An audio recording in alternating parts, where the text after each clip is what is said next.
You are watching Beyond the Book. Welcome to this channel. Hey curiosities, आप लोगों का मेरी आज की क्लास में फिर से स्वागत है। आज की क्लास में जो मैं पढ़ाने वाली हूँ वो है फ्यूचर परफेक्ट टेंस। मैंने पहले के जो दो टेंसेस थे जो इसके फॉर्म होते हैं वो मैंने पढ़ा दिए हैं, तो आज की क्लास में मेन फोकस हम इसी चीज़ में करेंगे। तो चलो शुरू करते हैं। हाँ, जब भी कोई ऐसी सिचुएशन आती है या फिर कोई भी आप सेंटेंस है, तो जब भी कोई एक्शन किसी फ्यूचर स्पेसिफिक टाइम से पहले हो सकता है तो कंप्लीट हो सक जाए, तो उसे हम क्या कहते हैं, उस टाइम हम क्या कौन सी फॉर्म यूज़ करते हैं? फ्यूचर टेंस की, फ्यूचर परफेक्ट टेंस। इस तरीके से ये एक सेंटेंस बनता है।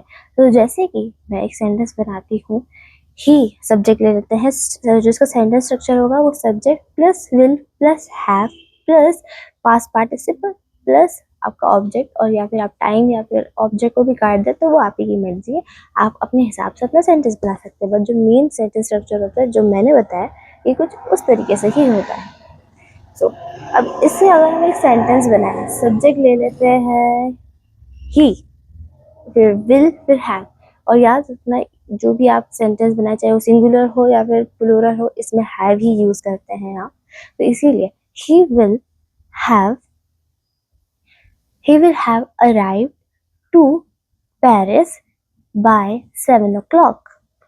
By 7 a.m. आप 7 o'clock बोले या फिर am बोले, बट टाइम बताने के लिए कि वो डे टाइम है या फिर नाइट टाइम या फिर आप रात के टाइम या इवनिंग के टाइम की बात कर रहे हैं, तो इसीलिए मैंने बाय 7 am बोला है। अभी के लिए आप 7 o'clock भी लिख सकते हो, आपकी मर्जी है।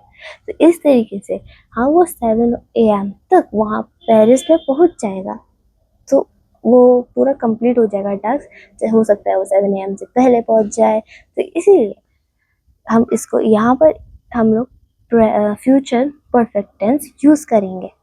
देन कोई भी एक्शन जो दूसरे फ्यूचर एक्शन से पहले हो, उसे भी उसमें भी हम लोग फ्यूचर परफेक्ट टेंस ही यूज करेंगे। जैसे कि वी विल हैव, विल इससे बोला गया कि जब आप लिखते हैं ना अपोस्ट्रोफी में, जब उसके हम छोटी फॉर्म लिखते हैं शॉर्ट फॉर्म्स में, तो वी, फिर उसके बाद अपोस्ट्रोफी लगा, सॉरी वो अपोस्ट्रोफी लगाकर आप डबल एल लिखते हैं, तो ये इसकी शॉर्ट फॉर्म होती है। पूरा विल ना लिखने के लिए, अगर आपको विल लिखना ही है तो फिर we will have arrived to the park before him.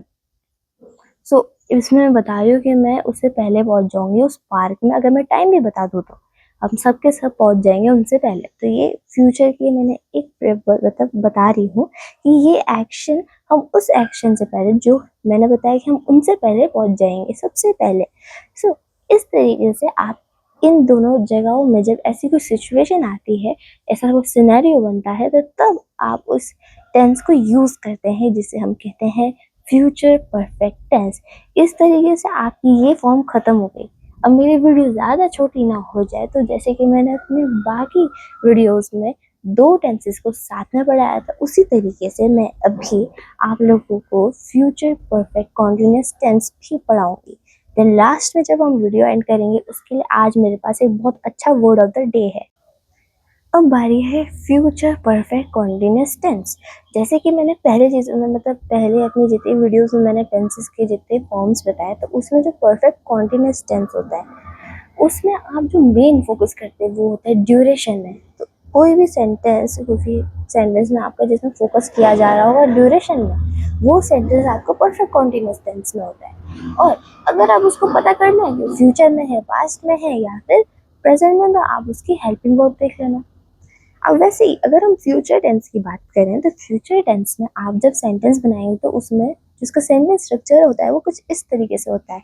Subject plus आप उसमें क्या करते हैं, विल जोड़ेंगे। अब विल तो ऑफ कोर्स होगा ही होगा उसमें। Subject plus will plus have plus been.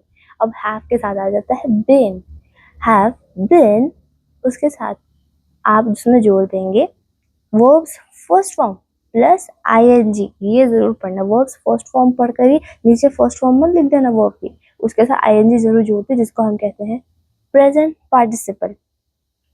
इसके बाद आप इसमें सिंस ऑफ और जोड़ते हैं। टाइम के लिए सिंस ऑफ और ही यूज किया जाता है हर सेंटेंस में। देन लास्ट में प्लस टाइम प्लस ऑब्जेक्ट। अगर आप ऑब्जेक्ट ज्वाइन करना चाहते हैं या फिर अपने हिसाब से कर लेना। आपकी मर्जी है कि आप उसमें ऑब्जेक्ट ज्वाइन कर सकते हैं, टाइम भी ज्वाइन कर सकते हैं, वो आपकी मर्जी है। बट इस सेंटेंस के हिसाब से तो मैं टाइम अभी जोड़ती हूँ। तो उस तरीके से अगर हम ले तो सब्जेक्ट लेते हैं शी।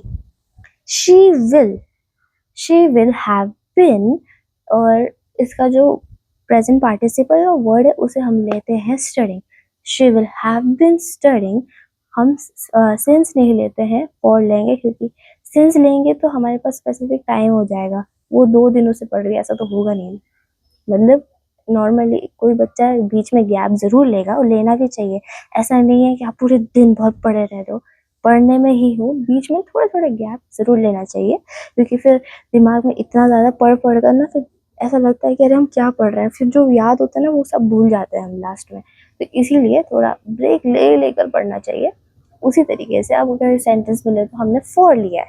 फॉर टाइम लेते हैं for 2 hours। Okay, so she will have been studying for 2 hours। इस तरीके से आपका ये इतना इजी सेंटेंस भी बन गया। तो आ तो गया। बाकी नेगेटिव सेंटेंस बनाना है, इसमें बीच में नॉट जोड़ दो। इंटरोगेटिव बनाना है तो आपको बस इसका जो विल है, विल को आगे जोड़ देना है। विल के बाद आपका बाकी सेंटेंस ही नहीं आएगा, और उसमें लास्ट में क्वेश्चन मार्क लगा देना है। बाकी सेंटेंस आप देख लेना, और फिर इस तरीके से आपका ये सेंटेंस स्ट्रक्चर होता है। चाहे वो आपको मैंने जो अभी आज बताया वो था perfect continuous tense, and then दूसरा था perfect tense, future perfect tense and future perfect continuous tense. इसी तरीके से जो हमारा टेंसेस के जितने भी सारे चैप्टर्स है वो होते हैं कंप्लीट। और वीडियो एंड करने के लिए हम एक वर्ड ऑफ द डे बोलेंगे। सो मैं बताती हूँ आज का जो वर्ड ऑफ द डे है वो है डिलीजेंट। आप लोगों ने जरूर सुना होगा डिलीजेंट। इसके स्पेलिंग में DI आता है, तो मैं बोलती डिलीजेंट, इसको बोलते डिलीजेंट है, लेकिन स्पेलिंग में DI आता है। ठीक है, सो डिलीजेंट जो है इसको हम तब कहते हैं कोई बच्चा जो अपने काम में बहुत बहुत डिटर्मिनेशन से जो काम करता है, कोई बच्चा बहुत अच्छा है, तो उसे हम डिलीजेंट की तरीके से बोलेंगे। एक तरीके से नाउन ही आप तो सब्जेक्ट मान लीजिए, मतलब सॉरी एडजेक्टिव मान लीजिए। और अगर हम इससे एक सेंटेंस बनाएं, he is a very diligent student who submits his homework on time. हमेशा अपने टाइम में, मतलब बहुत एक ऐसा बच्चा जो टाइम ऑन टाइम अपना होमवर्क सबमिट करता है, उसी को हमने एक तरीके से डिलिजेंट बता दिया है। कोई बच्चा जो अपने काम के लिए बहुत ही ज़्यादा डिटर्मिनेशन से काम करता है और जो चाहता है कि मेरा काम इसी टाइम तक पूरा हो जाना चाहिए। तो इसी तरीके से आज हमने जो वर्ड सीखा वो है इंटेलिजेंट। आज का वर्ड ऑफ द डे यही था। इसी के साथ अपनी इस वीडियो को करते हैं एंड। तब आप लोगों को मैं अपनी नेक्स्ट वीडियो मिलूंगी, वो होगी नेक्स्ट वीक। सो तब तक के लिए बाय बाय।